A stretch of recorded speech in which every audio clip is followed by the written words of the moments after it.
The planet Xylos, a shimmering blue-green orb dominated by vast oceans and ringed by colossal kelp forests that scraped the sky. This was the domain of the Krilloids, an aquatic species renowned throughout the galaxy for their unwavering discipline and formidable military prowess.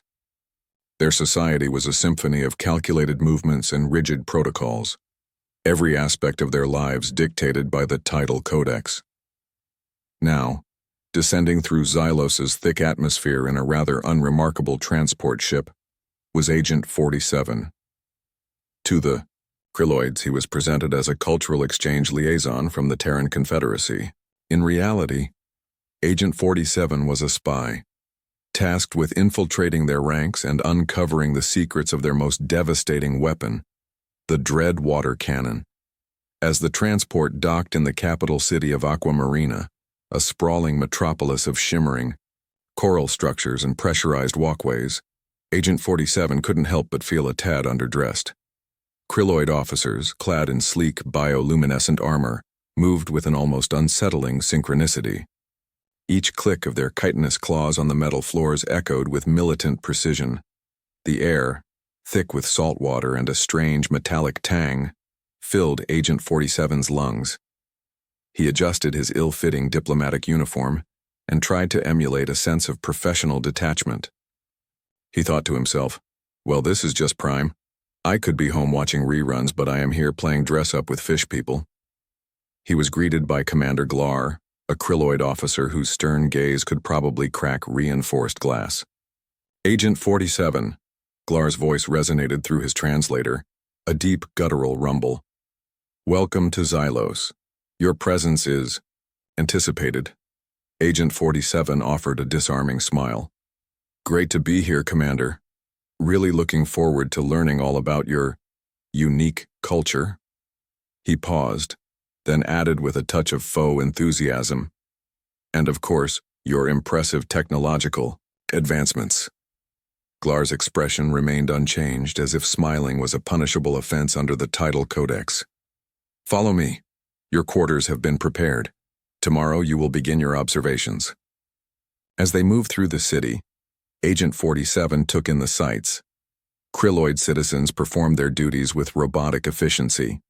Nutrient-paced dispensing stations, mandatory exercise sessions, and public recitation of the tidal codex seemed to be the highlights of their daily routine.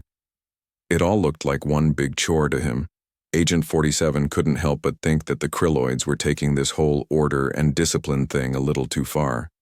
Still, he mused, it was his job to blend in, observe, and ultimately get his hands on that dread water cannon, though how he was going to do that without causing a full-blown interstellar incident was another question entirely. He knew from his briefings that the dread water cannon was their ultimate defense weapon, able to vaporize entire fleets. He wondered, what could a species so hell-bent on rules and order want with something so destructive?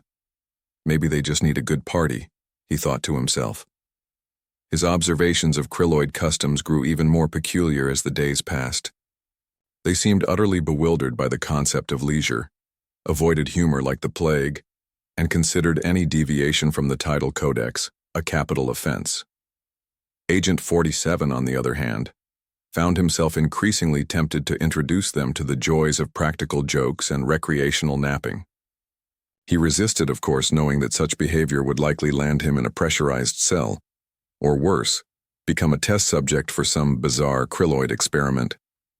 Still, he was Agent 47, and chaos had a habit of following him around, even in the most orderly corners of the galaxy. The following day, Agent 47 found himself standing before the dread water cannon. It was an imposing structure, a colossal barnacle-encrusted device humming with barely contained power. Pipes thicker than his torso snaked around a central chamber, all gleaming menacingly under the cold artificial light of the Krilloid research facility.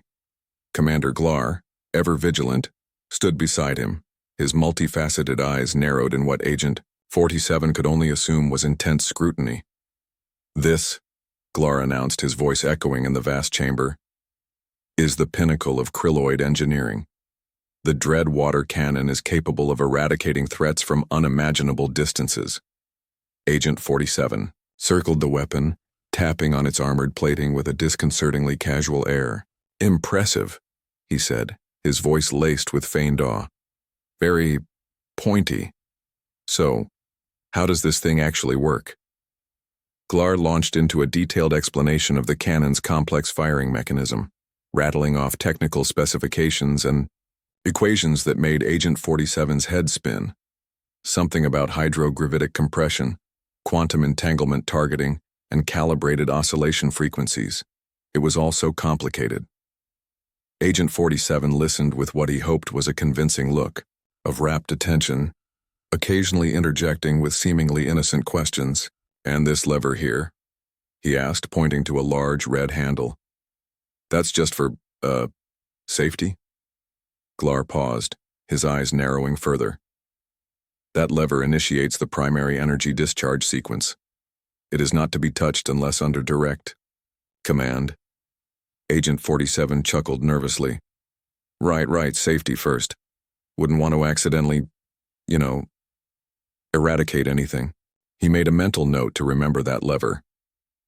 Over the next few days, Agent 47 immersed himself in the study of the Dreadwater Cannon. Or, at least, that's what he told the Krilloids.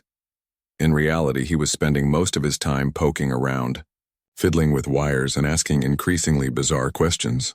He requested schematics, flowcharts, and access to the cannon's internal components, all under the guise of thorough research. Commander Glar, though suspicious, couldn't deny the requests without violating the terms of the cultural exchange agreement. Still, Glar was watching him. Agent 47's unorthodox approach quickly began to ruffle feathers among the Krilloid officers. He'd stroll into the research facility, wearing a Hawaiian shirt he had pulled out of his bag, humming Earth tunes. He kept asking if he could get a closer look at the boom button, and his casual disregard for protocol was, to them, deeply unsettling. One day, he asked if he could borrow a few of the cannon's spare parts for comparative analysis. Another time, he inquired about the possibility of adding a cup holder to the control panel. The Krilloid officers exchanged worried glances, wondering if they had severely underestimated the Terran Confederacy's definition of cultural exchange. Commander Glar, in particular, found himself growing increasingly frustrated with Agent 47's antics. The human's casual demeanor, his incessant questions, and his blatant disregard for the title codex were grating on his nerves. He began to suspect that Agent 47 was not simply eccentric, but possibly incompetent. "Agent 47, Glar said one day, cornering the human in the facility's cafeteria. "Are you certain you comprehend the gravity of the situation? The Dreadwater Cannon is not a toy. It is a weapon of immense power, and it must be treated with the utmost respect." Agent 47, who was currently attempting to balance a nutrient paste packet on his nose, paused and grinned. "Relax, Commander," he said. "I know exactly what I'm doing, just trust me."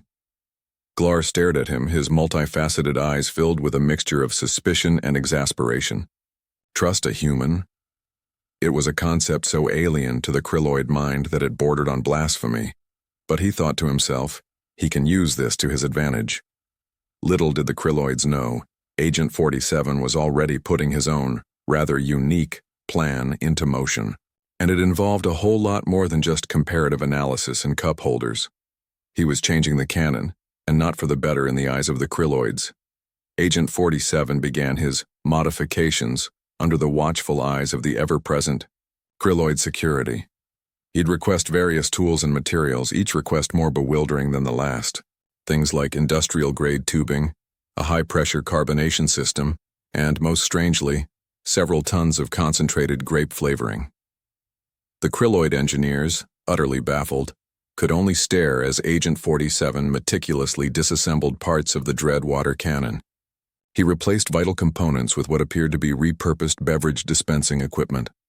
Wires were rerouted, pressure gauges were recalibrated, and the air filled with the sickly sweet aroma of artificial grape. Commander Glar watched, all of this from the observation deck, his internal organs churning with a mixture of anxiety and disbelief. Was this human deliberately sabotaging their most powerful weapon? Or was he simply insane? He wasn't sure which option was more terrifying. "Report," Glar barked at a nearby lieutenant, his voice tight with suppressed fury. "What is Agent 47 doing with the purple liquid?" The lieutenant consulted his datapad, his tentacles trembling slightly. "Sir, according to the schematics he submitted, he is optimizing the hydrogravitic compression matrix with flavor enhancements." Glar's eyes widened in disbelief. "Flavor enhancements? To a weapon of mass destruction? This is madness." Agent 47, oblivious to the consternation he was causing, continued his work with a cheerful whistle. He seemed utterly unfazed by the Krilloids' increasingly hostile glares. He even offered Commander Glar a taste of the grape flavoring, which the Krilloid commander vehemently declined. As the days passed, the Dreadwater cannon became less and less like a weapon of war, and more like some sort of bizarre, oversized soda fountain. The sleek metallic finish was now marred by brightly colored tubes and hastily attached dispensers. The air around it crackled with the unsettling energy of repurposed technology. Commander Glar's suspicion reached fever pitch. He ordered a complete surveillance of Agent 47's quarters, his every move scrutinized and analyzed. He pored over the human's personal files, searching for any clue that might explain his bizarre behavior. He found nothing. Agent 47's background was clean, his psychological profile unremarkable. He was just a normal human, which Glar realized was perhaps the most unsettling thing of all. One evening, Glar confronted Agent 47 directly. He found him tinkering with the cannon's firing mechanism, a wrench in one hand and a half-eaten nutrient paste packet in the other. "Agent 47, Glar said, his voice dangerously low. "Explain yourself.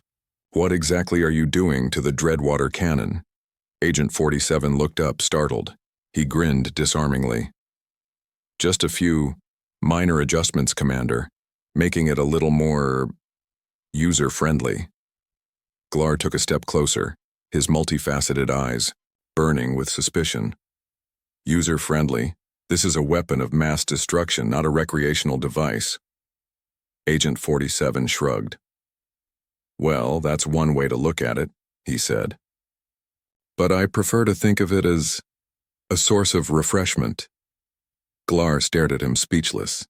He knew with a sickening certainty that something terrible was about to happen, and he had a feeling that he wasn't going to like it one bit. He decided, from that moment on, he would be present for all the tests that 47 performed. The day of the Dreadwater cannon demonstration arrived, cloaked in an atmosphere thicker than the Xylosian Sea. Commander Glar, his gills twitching nervously, stood rigidly beside Agent 47 at the control console.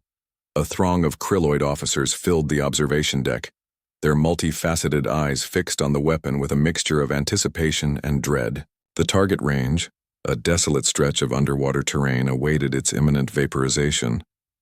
Agent 47, however, seemed strangely unfazed by the gravity of the situation.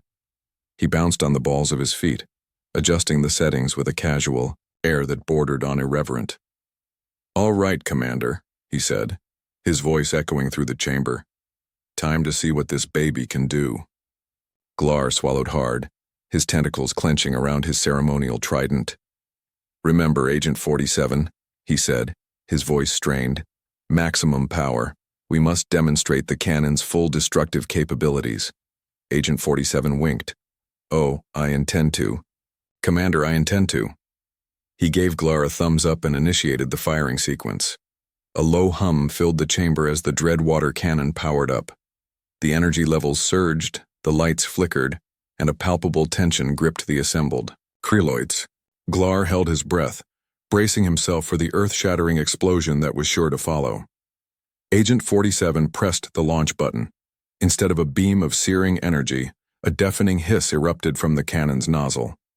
The ground trembled, but not from an explosion.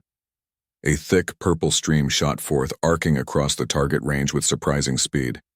Then, with a resounding whoosh, the Dreadwater cannon unleashed its payload, a colossal tidal wave of grape soda. The sugary deluge engulfed the target range, transforming the barren landscape into a swirling vortex of purple fizz. The wave crashed against the observation deck, coating the windows in a sticky, grape-scented film. Krilloid officers scrambled for cover, their meticulously polished armor now stained with sugary residue. Commander Glar stood frozen, his mouth agape, as the Krilloid base became a veritable swimming pool of grape soda. The air crackled with the sound of sputtering equipment and the faint, but unmistakable aroma of artificial flavoring. The demonstration, to put it mildly, had gone horribly, hilariously wrong. Utter chaos. Agent 47 surveyed the scene, a mischievous glint in his eyes. The Krilloids, covered in grape soda and sputtering in disbelief, looked less like a fearsome military force and more like a group of aquatic toddlers who'd raided a candy factory. He cleared his throat. All right, settle down, folks. I can explain." He gestured towards the now silent Dreadwater cannon, its nozzle dripping purple syrup. "You see, this wasn't exactly designed to vaporize planets. It's a soda dispenser." A collective gasp rippled through the sodden Krilloid ranks. Glar, still dripping purple, managed to stammer. A soda dispenser? Preposterous. This is the Dreadwater cannon, a weapon of unimaginable power." Agent 47 sighed, running a hand through his now sticky hair. "That's what you thought. But according to the historical archives I studied, this thing was originally invented by a Krilloid named Zorp. Zorp the, refreshingly creative." He pulled up a holographic display, showcasing a grainy image of a Krilloid in what looked suspiciously like a soda jerk's uniform. Zorp believed that happiness, not destruction, was the key to galactic peace. He designed this thing to pump out enough soda to keep the entire galaxy refreshed. But, well, the military types weren't thrilled with the idea of a giant soda fountain. They scrapped the project, repurposed it, and rewrote history to make it a Dreadwater cannon. Glar's multifaceted eyes narrowed. "But are the targeting systems, the power matrix, they are designed for weaponized deployment." Agent 47 chuckled. "Modified, Commander. Heavily modified. Zorp's original design was a bit, let's say, lacking in the boom-boom department. Simply reversed the modifications, tweaked a few things, and voila, instant refreshment." He paused, then added, "Oh, and one more thing. That soda? It's not just a tasty beverage. Turns out it neutralizes water." The Krilloids looked at him, blankly. "Neutralizes water?" Glar asked, confused. "Yeah," Agent 47 confirmed. "I discovered that you acid-blooded species are vulnerable when submerged in water. The soda can act as defense. So in a way, this Dreadwater cannon could be used as a defense." A ripple of understanding washed over the Krilloid officers. They had dismissed Zorp's invention as frivolous, but it turned out to be both a source of refreshment and a potential tactical advantage. The implications of this revelation hung heavy in the grape-scented air. The initial outrage was a sight to behold, a symphony of sputtering, gurgling, and indignant clicking. Commander Glar looked as though he might short-circuit, his gills flapping erratically. The idea that their most fearsome weapon was in fact a giant soda fountain was almost too much for his militaristic mind to process. However, as the grape soda began to, well, not exactly neutralize, but certainly make less lethal the surrounding water, a new wave of understanding washed over the Krilloids. Tacticians among them began to mutter calculations about dispersal patterns and defensive perimeters. Even, Glar seemed to be grudgingly reassessing the situation, the purple stains on his carapace doing little to soften his typically stern expression. Agent 47 watched with amusement as the atmosphere shifted. The rigid lines of soldiers began to relax, a few tentative tentacles reaching out to sample the puddles of grape soda. A low murmur spread through the ranks, a sound that was not quite laughter but certainly not the war cries the Dreadwater cannon was intended to inspire. Glar, after what seemed like an eternity of internal debate, approached Agent 47. He extended a tentacle, a small container of grape soda clutched within its grasp. "Human," he said, his voice still laced with suspicion. I am required to sample this beverage for strategic analysis." Agent 47 grinned, accepting the container. "Strategic analysis, huh? Sure, Commander, whatever you say." He popped the top and took a long swig. Ah, that hits the spot. Care to join me? Glar hesitated for a moment, then with a visible effort, mimicked Agent 47's actions, taking a small sip. His multifaceted eyes widened slightly. It is not entirely unpleasant, he admitted, the words sounding almost foreign on his tongue. And so, the ice began to break. Other Krilloids, emboldened by their commander's tentative approval, began to experiment with the soda. They mixed it with their nutrient paste. They used it to clean their weaponry, finding, much to their surprise, that it was remarkably effective, and some even began to develop a taste for the stuff. A hint of cultural shift, subtle yet undeniable, started to permeate the Krilloid ranks. The absurdity of the situation, the sheer unexpectedness of it all, was slowly cracking the facade of their rigid militarism. A few young Krilloids even started joking about rebranding their military exercises as soda drills. Agent 47, watching the scene unfold, couldn't help but feel a sense of satisfaction. He had come to Xylos to gather intelligence, to assess the threat of the Krilloids' military might. Instead, he had inadvertently introduced them to the joys of sugary refreshment and a healthy dose of self-deprecating humor. He glanced at Glar, who was now cautiously refilling his container with soda. The commander's expression was still stern, but there was a faint glimmer of something else in his eyes. Could it be amusement? Perhaps, Agent 47 thought. Interstellar diplomacy wasn't always about treaties and negotiations. Sometimes it was about sharing a soda and laughing at the absurdity of it all. And maybe, just maybe, a little sugar could go a long way towards building bridges between even the most disparate of species. Years later, Xylos was no longer feared, but, well, sort of famous. The galaxy knew it not for its military might, oh no. Now, it was all about grape soda. Massive fields of Xylos-grown grapes, genetically tweaked to thrive in the slightly acidic environment thanks to some, unconventional terraforming techniques stretched across the once barren landscape. The Krilloids, surprisingly adaptable when motivated by sugary beverages, had become interstellar soda magnates. Their military drills were different now, more like synchronized swimming routines performed in giant vats of fizzy grape goodness. The Dreadwater Cannon, formerly a symbol of terror, was now the galaxy's most popular soda fountain, churning out billions of liters of the purple stuff daily.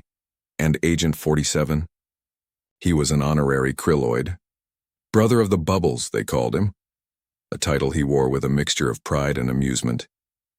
You could find him most days near the largest Dreadwater Cannon, a massive, gleaming structure that still looked vaguely menacing. Even as it dispensed endless streams of soda, he'd be lounging in a gravity-resistant hammock, sipping on an enormous grape soda, the bubbles tickling his nose. He'd often contemplate his unexpected contribution to interstellar peace, and, admittedly, an unprecedented surge in galactic dental bills. He'd think about Glar, who, despite his gruff exterior, now sported a permanent purple mustache from his daily soda consumption, and even cracked the occasional joke, though they still involved complex tactical maneuvers. Funny how things work out, innit? He'd mutter to himself, the Xylos sun glinting off his sunglasses.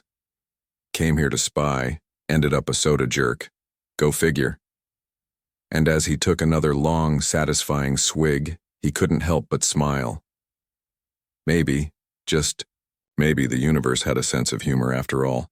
A fizzy, grape-flavored sense of humor.